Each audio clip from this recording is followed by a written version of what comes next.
These are your Jesse Mack, not one word or less comic reviews of the year top 10 comics thing. I've been gone for a little while, and I've missed doing this. Not as much as I miss my soul being crushed from doing this constantly, because, man, I was so burnt out. But got a good announcement later in the video.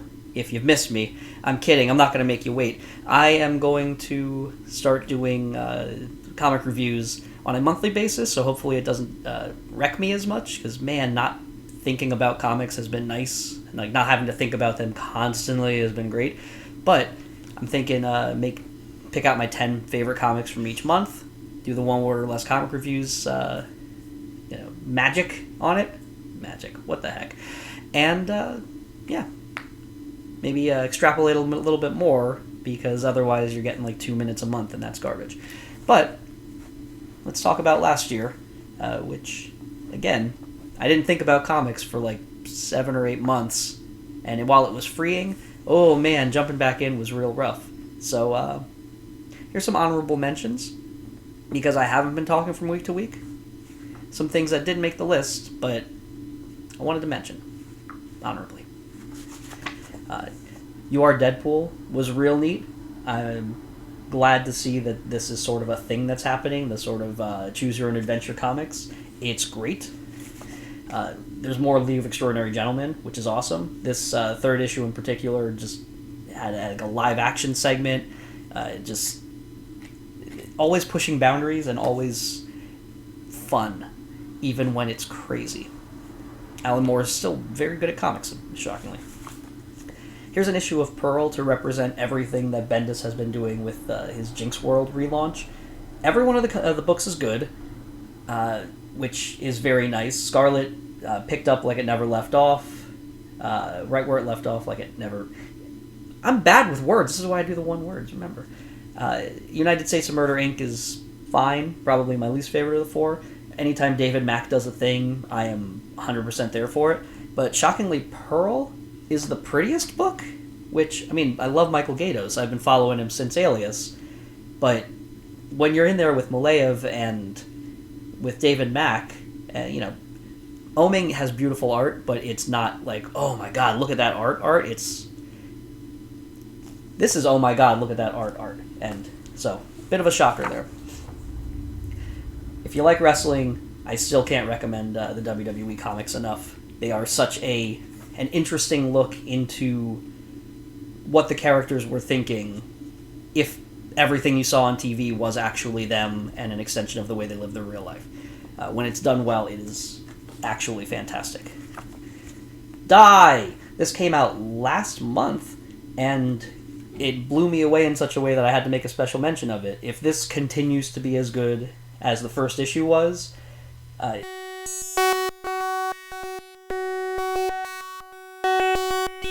it's going to have that Kieran Gillen magic where everything is amazing, and I hate that they keep doing bad things to people I love.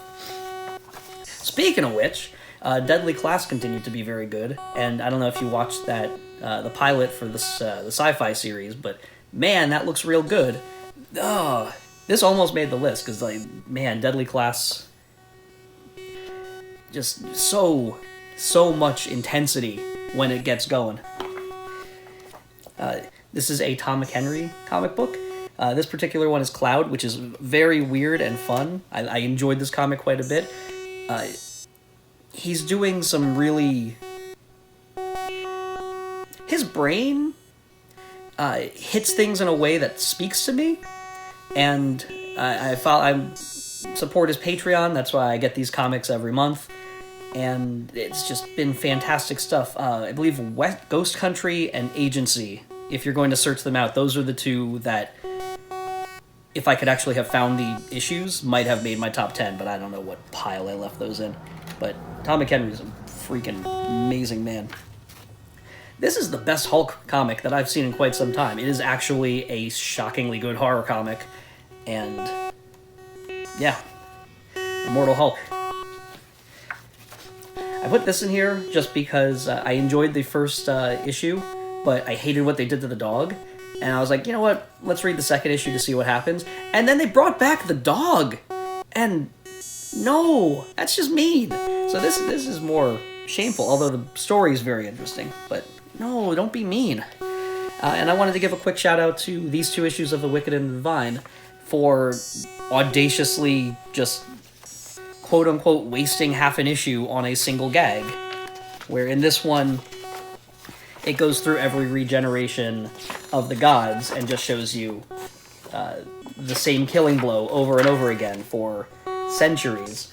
And this one has the first time that the gods died, and it's just, I believe, 10 pages or so of years passing by in darkness, which, again, audacity. I love strong choices, and those were some of the strongest choices made in the year. So, oh no, my audio died. That's no good. Let me see if I can get that going again while I continue to talk. Probably not. It's probably all ruined forever, and I'm very sad about it. No, it's all ruined forever! I'm already going, though, so let's just have bad audio for the rest of the video. Ah, poop. Okay. That hurts. Actually, I'm going to do a cut. I'm going to try another microphone, because why wouldn't I? Why wouldn't I do it that way? Excuse me for a moment. And fancy dissolve. Hopefully this microphone works nicely. It's a microphone I picked up like months ago for a podcast that I want to do with my wife, where we examine She's All That minute by minute. It's going to be real dumb if I ever actually get off our butts and do it. But hey, now that this is a test run, cool. Fancy microphone that picks up all the sound instead of one that just right fit. Okay, welcome back to Jesse Mac Talks About Microphones. Ta-da! Yeah. Top 10 comics of 2018. Here we go. I'm going to try to make this a little more brief because I've already been going too long, and this is not helping. My number 10 comic this year was Killer Be Killed, number 20, the last issue of this comic. I always enjoy Brubaker and Phillips in their comics, and Killer Be Killed was a very interesting mystery. I couldn't wait to see where it was going, and then suddenly it was over, and I was a little bit, not bummed, but it caught me off guard. But as far, they tend to stick the landing, and this was very much the case here. I enjoyed how this issue gave you the power fantasy of what he wishes had happened, and then the stark reality of what actually was, and gave you that one extra page of intrigue at the end, where I don't think they're planning on continuing this on, but they very well could, which is very nice. Mr. Miracle number 8 was my number 9 comic, and I almost made a joke about just the top 10 just being issues of Mr. Miracle this year, and it was tough for that not to be the case, because every one of these issues is wonderfully done, and they tend to be wonderful to me for the same reasons. So there is some Mr. Miracle on this list. There could have been more, but I wanted to showcase more variety. The magic of Mr. Miracle, of this Mr. Miracle series, is the juxtaposition of the utterly mundane act of being in a relationship, and in the later parts of the series, parenthood, and mixing that against God War, which is kind of a big thing. Like, there's a guy in a battlefield having a conversation with his wife. I say conversation. She's talking to him essentially on the phone about, giving her their baby a raspberry, and he is, slicing people up with giant swords in a red apocalypse world, and not apocalypse, but you know what I'm saying. Although maybe, anyway. I don't know if that was clever or not. It doesn't matter. But just poetic as hell, wonderfully done. I feel like if you read one thing from this last year that I talk about today, Mr. Miracle should be that top pick, even though there was a lot of great stuff. Number 8 book, was Stray Bullets, Sunshine and Roses, number 33. More and more, this book shines for me when Kretschmeyer is the focus, and this is a Kretsch book. This is the story of a man whose arm has betrayed him, not in a fun way, but just in that it's not working anymore. And so he is trying to deal with that crap, and it is fun and clever and just god awful brutal, and it is everything that I want from this comic. And oh boy, what a creep. Kretch is a creep. Number 7 book this year was Batman number 49. Batman in a similar place where it's just wonderfully done. Tom King, honestly, like I can't believe I slept on that guy for so long, but he is real good at the comic books.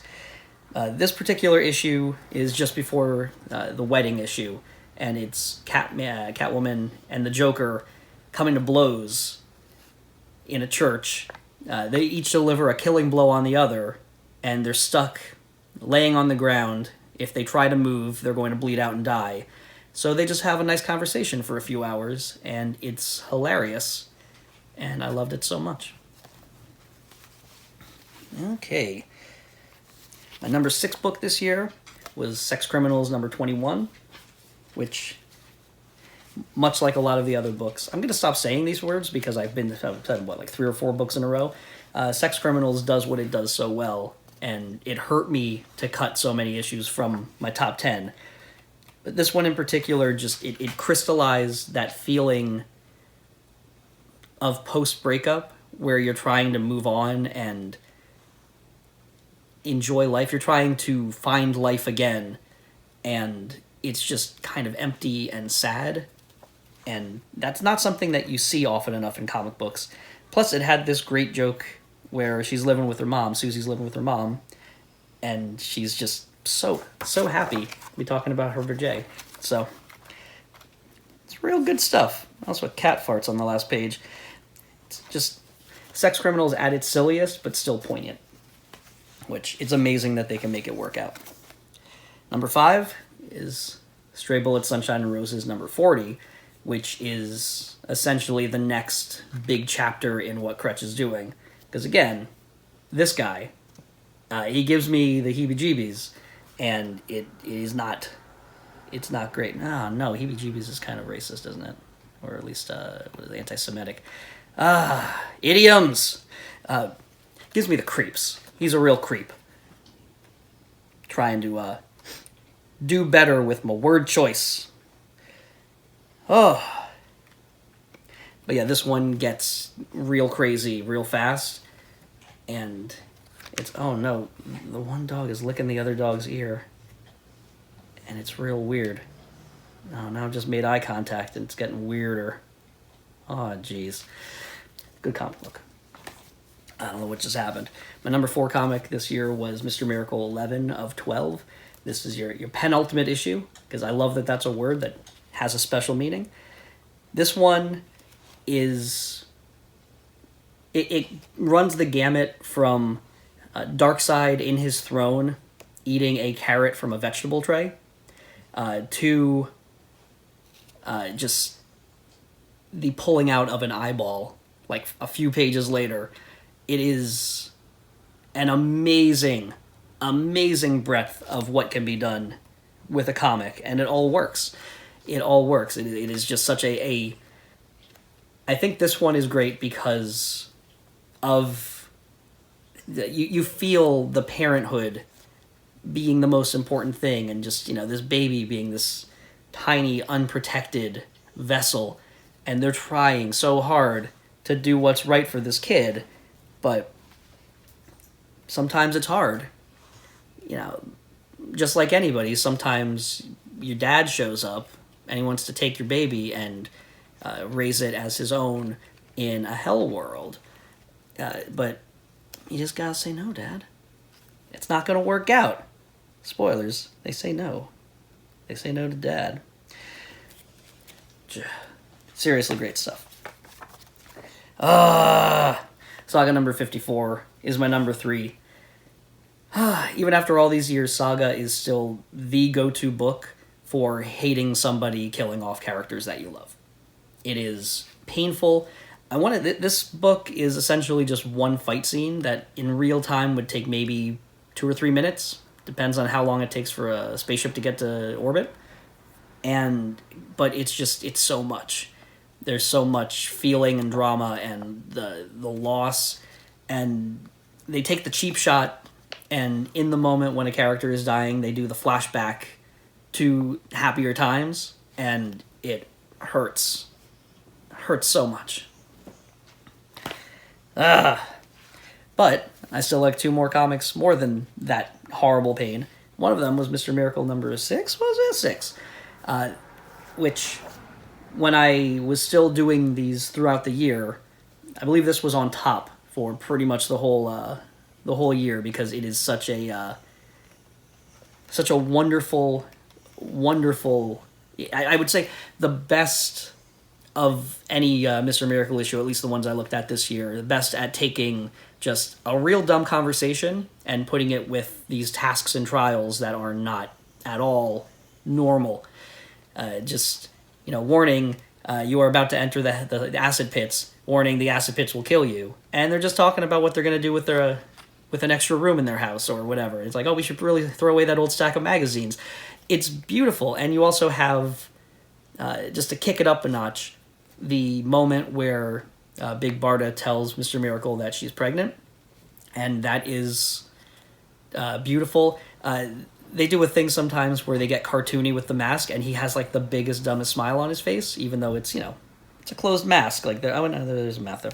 But yeah, like, it's so cute.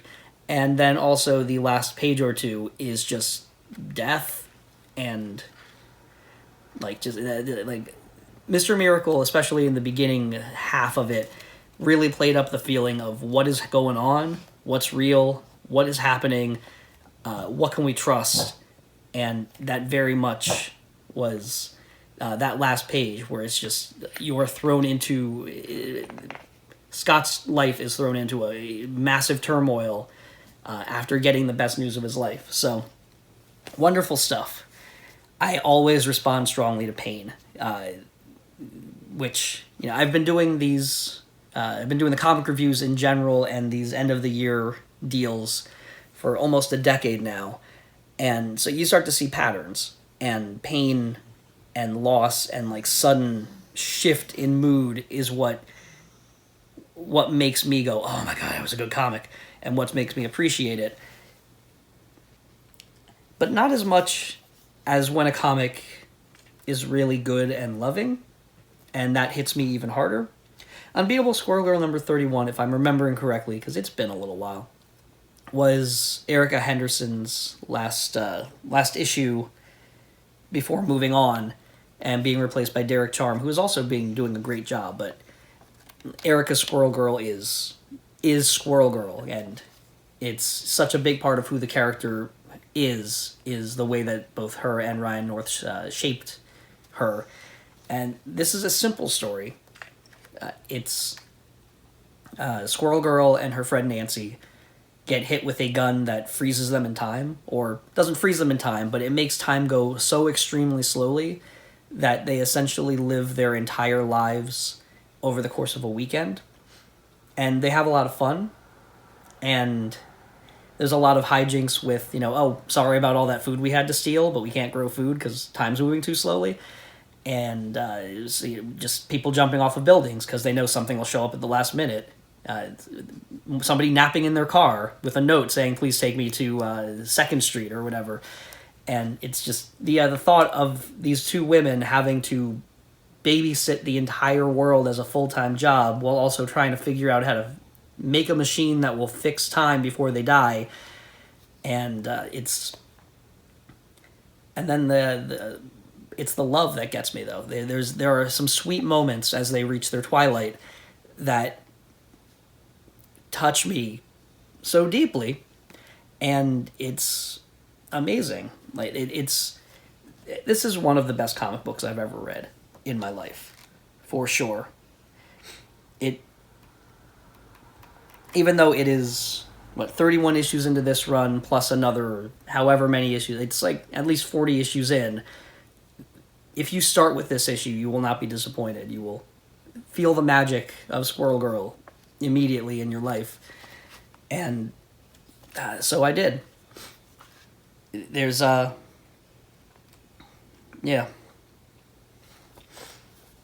It's a real good comic.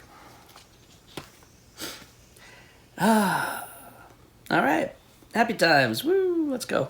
I'll see you in a few weeks when I'm doing this like it's a regular thing again. And